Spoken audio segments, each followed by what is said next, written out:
هارد لك لملاكمنا الجزائري محمد فليسي الذي خسر بهذا النزال من الفنزويلي يويل سكنداو. كابتن محمد، نقول لك هارد لك بداية الخسارة، ولكن حدثني عن أسباب الخسارة اليوم 3-0. السلام عليكم. نتأسف على الخسارة هذه لأن الحكام كانوا ضد الملاكم في الجولة الأولى. كنت أنا كنت فائزة طول ربحة، ما دفعليش. الحمد لله الإنسان يحمد ربي، الحمد لله لحقت الدور الربع النهائي. إن شاء الله أنا دوك نحسن الغلطات تاعي إن شاء الله باش نكون في المستوى في الدور المقبل إن شاء الله.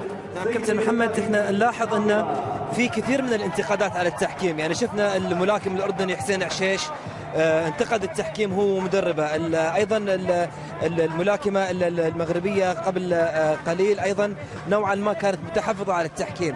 انت الان ايضا تقول ان كان المفروض اني اكسب في الجوله الاولى. لا، انا في الجوله الاولى حقيقه كنت فائز عليه، وشوف ملاحظه كانوا يشوفوا الناس، لان لما تشوف انت في الجوله الاولى الحكام يعاونوا هذا الملاكم، معليش انا انسان خذين النقطه بالاعتبار.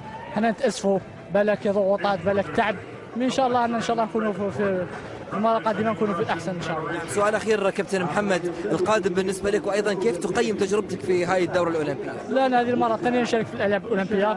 المرة الأولى خسرت في الدور السادس عشر، هذه المرة لحقت في الدور ربع النهائي. إن شاء الله أعمل أكثر باش إن شاء الله نصير أوصل إلى ثمن النهائي إن شاء الله، أو نصف النهائي إن شاء الله. شكرا لك.